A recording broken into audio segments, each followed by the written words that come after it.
Bienvenidos a El Debate.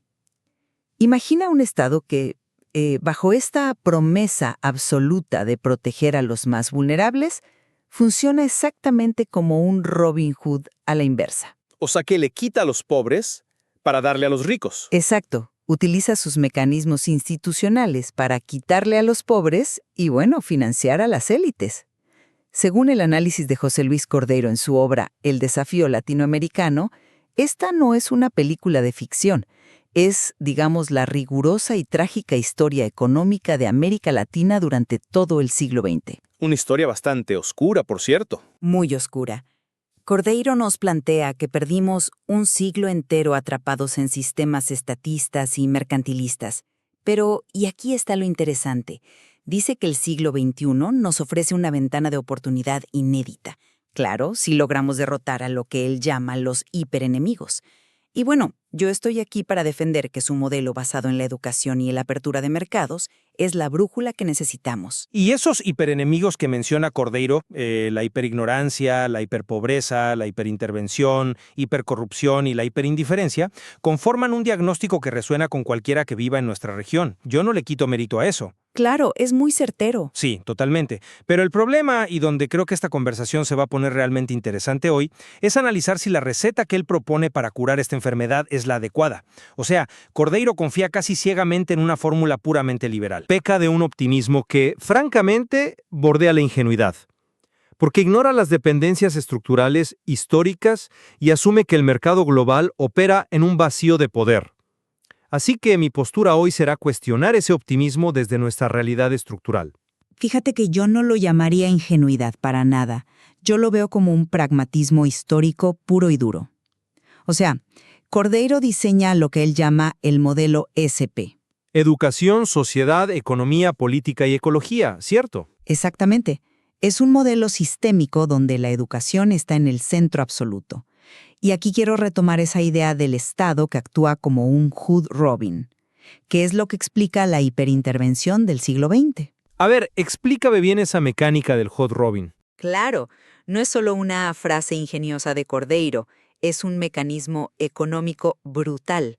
¿Cómo funcionó? A través de la inflación y el proteccionismo.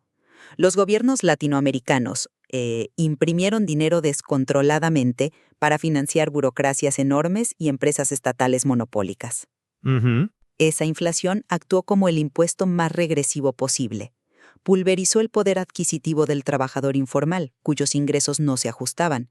Mientras tanto, las élites, protegidas con activos reales o dólares, multiplicaron sus fortunas. El Estado empobreció activamente a la población. Entiendo perfectamente la mecánica de la inflación como impuesto regresivo. Es algo que seguimos viendo lamentablemente. Y comparto que el estatismo clientelista ha sido un desastre. Entonces estamos de acuerdo en el diagnóstico. Hasta cierto punto, porque, piénsalo así, el diagnóstico de Cordeiro asume que el problema fundamental es que el Estado intervino demasiado, y que la ignorancia, o sea, la hiperignorancia, es una falla que se soluciona simplemente construyendo escuelas y conectando a la gente a Internet. Y educando, ¿sí? Pero si revisamos los datos recientes, como el informe de la UNESCO de 2024 sobre la crisis educativa post-pandemia, la historia es muchísimo más oscura. La hiperignorancia no es un simple error de presupuesto gubernamental, es el resultado de una violencia estructural sistemática. A ver, tengo que detenerte ahí. ¿A qué te refieres exactamente con violencia estructural? Porque suena a un concepto súper académico, pero ¿cómo se traduce eso en el día a día? Mira, se traduce en que la falta de educación es el síntoma final de una arquitectura social diseñada para la exclusión. Imagina que el sistema educativo es una semilla de altísima calidad que Cordeiro quiere plantar. Ok, ¿te sigo? El problema es que el libre mercado por sí solo le está pidiendo que plante esa semilla en una plancha de concreto. Los informes de la revista ACE de este año documentan cómo la informalidad laboral extrema y la falta de acceso a servicios básicos como agua potable o saneamiento en zonas rurales hacen que el aprendizaje continuo sea imposible. Es un contexto difícil, claro. Es que un niño que camina 2 horas para conseguir agua no tiene el ancho de banda cognitivo para absorber esa educación tecnológica que pide Cordero. Y la apertura comercial no soluciona esto, porque capital privado no va a construir acueductos en zonas marginadas que no son rentables. Oye, es un punto fuerte. Y admito que pensar en la educación totalmente desconectada de la infraestructura es un error. Pero, creo que estás invirtiendo la causalidad que plantea Cordeiro. ¿Por qué lo dices? Él argumenta que la ignorancia es mucho más cara que la educación, precisamente porque es la hiperignorancia la que permite que los ciudadanos sigan votando por líderes populistas, líderes que prometen regalar dinero en lugar de construir esos acueductos. Bueno, el clientelismo es real, sí. Para Cordeiro, tratar de implementar infraestructura sin elevar el nivel educativo es como intentar instalar un software de última generación en un hardware obsoleto. Simplemente va a colapsar. El hardware de una nación es la mente de sus ciudadanos. Si extirpamos ese cáncer de la hiperignorancia, la misma sociedad desmantela esa violencia estructural. Pero ahí es donde difiero profundamente en la mecánica de cómo funciona la economía global. Tú dices que si educamos a la población, la sociedad prospera, y ya está. Pero miremos el modelo económico que él defiende, la apertura total. Sí, porque los países más libres son los más prósperos. Eso dice la teoría. Sin embargo, los análisis recientes del FMI de 2024 muestran una paradoja en América Latina. Tenemos países como Perú o Paraguay que han seguido la receta ortodoxa. Han abierto sus mercados, han atraído inversión y proyectan un crecimiento del PIB superior al promedio. Lo cual le da la razón a Cordero, ¿no? En la macroeconomía superficial sí. Pero cuando rascas la pintura, ¿qué encuentras? El FMI advierte que la productividad general de la población sigue estancada. ¿Y por qué? Por nuestra inserción pasiva en el mercado global. ¿A qué te refieres con inserción pasiva? Es como ser el dueño del terreno donde se construye un centro comercial espectacular de ultralujo. Tú pones el terreno, pero tu única participación en la riqueza es que te contratan para barrer los pasillos. ¡Guau! Esa analogía duele. Pero es real. Nuestro modelo de libre mercado está anclado en el extractivismo. Exportamos soja, litio, cobre. Son industrias que generan poquísimo empleo de calidad y casi ninguna transferencia tecnológica. El mercado libre nos empuja a seguir siendo la mina del mundo, no el laboratorio de innovación que Cordero sueña. Me encanta la analogía del centro comercial, de verdad, pero tengo que devolverte la pregunta. O sea, ¿quién nos condenó a ser simplemente los que barren los pasillos? Si la dependencia extractivista es el problema, ¿no es precisamente la hiperintervención del Estado lo que nos metió en esa trampa? ¿Tú crees que el Estado es el único culpable de eso? Piénsalo históricamente. ¿Quiénes han monopolizado la extracción en la región? Empresas estatales como PDVSA, Pemex, Codelco. Estos monopolios gubernamentales, capturados por redes de clientelismo, ahogaron cualquier intento de diversificación. Bueno, es cierto que el Estado ha sido un pésimo administrador de esos recursos en muchos casos. No te lo voy a negar. Exacto. Y el estatismo creó un entorno donde el mecanismo de incentivos estaba roto. Para un empresario en el siglo XX, era más rentable sobornar a un burócrata para conseguir un subsidio que invertir millones en investigación y desarrollo. El famoso rentismo. Sí, el rent seeking. Por eso Cordero insiste en sacar al Estado de la economía.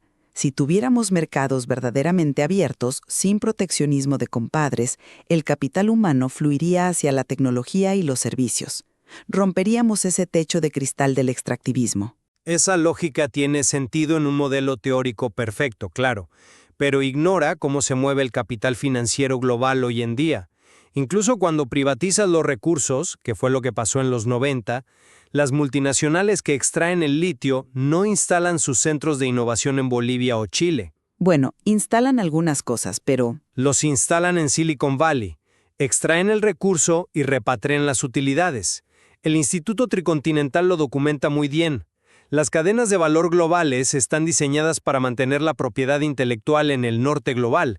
El libre mercado no democratiza la tecnología mágicamente. Es un desafío formidable, no lo niego.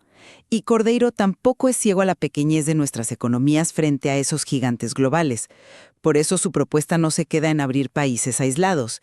Y esto nos lleva a la séptima revolución de su obra. Ah, ya sé para dónde vas. El modelo ISL, la integración latinoamericana. Frente a bloques como la Unión Europea o Asia, un país como Ecuador por sí solo no tiene capacidad de negociación. Pero Cordeiro sostiene que tenemos una ventana de oportunidad única basada en nuestra afinidad lingüística y cultural. La gran utopía bolivariana pasada por el filtro de Silicon Valley, digamos. Puedes llamarlo así si quieres, pero los fundamentos son sólidos. Compartimos idioma, base histórica y no tenemos conflictos religiosos que fracturan otros continentes.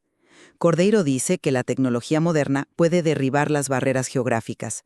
Si nos integramos, creamos un mercado de más de 600 millones de personas. Con esa escala ya puedes exigir transferencia tecnológica. Desde un punto de vista puramente teórico es bellísimo. No hay duda de la afinidad. El problema es cuando intentas aterrizar ese ideal en la política real. Y aquí me apoyo en el politólogo Andrés Malamud y su concepto de la integración sentimental. Integración sentimental. O sea que nos gusta la idea, pero no queremos hacer el trabajo. Exactamente eso. Malamud disecciona por qué la integración latinoamericana es una ilusión óptica.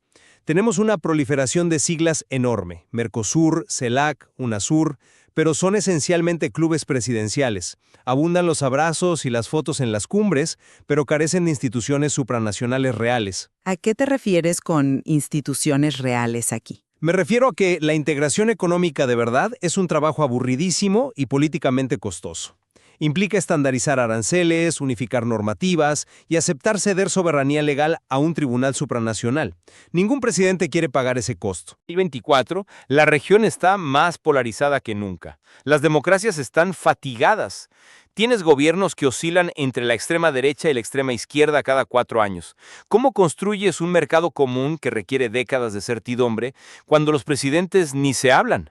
Tengo que admitir que ver las cumbres convertirse en batallas ideológicas es desalentador, y Malamud describe perfectamente el fracaso actual. Pero creo que estás evaluando la propuesta de Cordeiro usando las métricas del sistema que él precisamente quiere destruir. ¿Cómo así?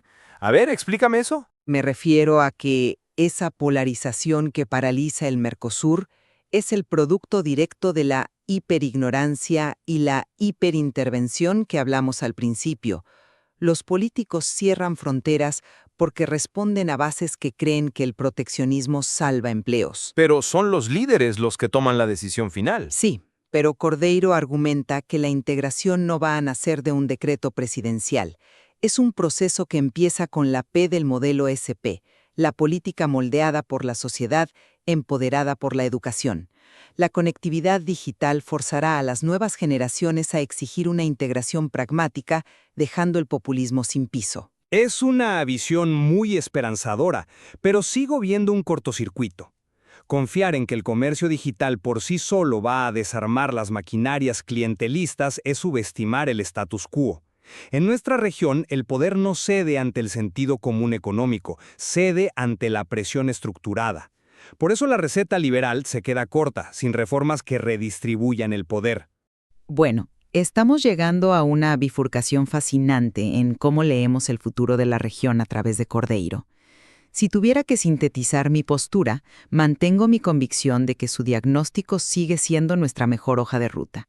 Erradicar el cáncer de la hiperignorancia no es opcional, es la condición previa para existir en este siglo. Sí, en lo de la educación estamos más alineados, pero el modelo completo me sigue generando dudas. Es que desmantelar el Estado hiperinterventor es el único camino para liberar nuestro potencial. El modelo SPE es una brújula. Si asumimos la responsabilidad y forzamos una integración real que pase de los discursos a los acuerdos comerciales, América Latina dejará de ser una promesa incumplida. Por mi parte, los datos macroeconómicos recientes me llevan a ser mucho más cauteloso. El optimismo voluntarista de Cordeiro inspira, sí, pero es intelectualmente insuficiente frente a nuestra realidad. La apertura económica indiscriminada profundiza nuestras asimetrías. Pero la apertura controlada o desde un bloque unido. Es que, mientras sigamos insertos pasivamente, dependiendo de cavar hoyos para exportar minerales, el despegue económico será un espejismo. Superar el subdesarrollo requiere construir instituciones estatales fuertes, no solo apartar al Estado y rezarle al libre mercado global. Sin embargo, fíjate que hay un punto donde ambas visiones chocan y terminan dándose la mano. Y creo que eso es lo más urgente hoy. Revisando el material para este debate, me sorprendió cómo las advertencias de Cordeiro se alinean perfectamente con las crisis que reportan los estructuralistas en el último pilar de su modelo, la ecología. Totalmente de acuerdo. Y eso se entrelaza con la hiperindiferencia. Cordero señalaba que la falta de conciencia ambiental está íntimamente ligada a la ignorancia y la pobreza. Cuando tu urgencia es comer hoy, preservar para el futuro desaparece de tu mente. Exactamente. El informe de la revista Semana de 2024 sobre Colombia es devastador en ese sentido. Detalla cómo casi una cuarta parte de los humedales del país han sido destruidos por una mezcla de expansión urbana y la frontera agrícola extractivista. Y mira cómo ese dato nos une hoy. Por un lado, muestra la hiperindiferencia de un Estado corrupto que no cumple sus propias leyes ambientales, como diría Cordeiro. Pero por otro, ilustra la voracidad del modelo económico primario que te mencionaba, que agota el territorio para ganancias inmediatas. Nos demuestra que no podemos entender América Latina sin entender nuestra geografía. Ya sea que creas en los mercados libres y la innovación como yo, o en la regulación fuerte como tú, ambos coincidimos en que estudiar nuestra ecología no admite más indiferencia. Absolutamente. Necesitamos la urgencia de generar riqueza de Cordeiro, pero con la lupa crítica de cómo se genera. Si no resolvemos esa ecuación, la región no va a soportar otro siglo perdido. Y eso me lleva a una última reflexión. Hay una proyección cartográfica, la proyección de Peters, que corrige las dimensiones de los mapas tradicionales europeos. Cuando ves el mapa de Peters, te das cuenta de que América Latina es un gigante geográfico absoluto, de proporciones titánicas. Es enorme, sí, cambia toda la perspectiva. Tal cual. Tal vez el mayor desafío que nos deja Cordeiro sea ese ajuste de perspectiva. El verdadero reto es educarnos para dibujar un mapa mental nuevo, donde dejemos de actuar como un actor de reparto en la periferia y empecemos a actuar con las dimensiones del gigante que somos. Un buen punto para cerrar. Les dejamos esa reflexión sobre la mesa, para que sigan explorando los matices de estas fuerzas que transforman nuestro continente. Muchas gracias por acompañarnos y hasta la próxima conversación.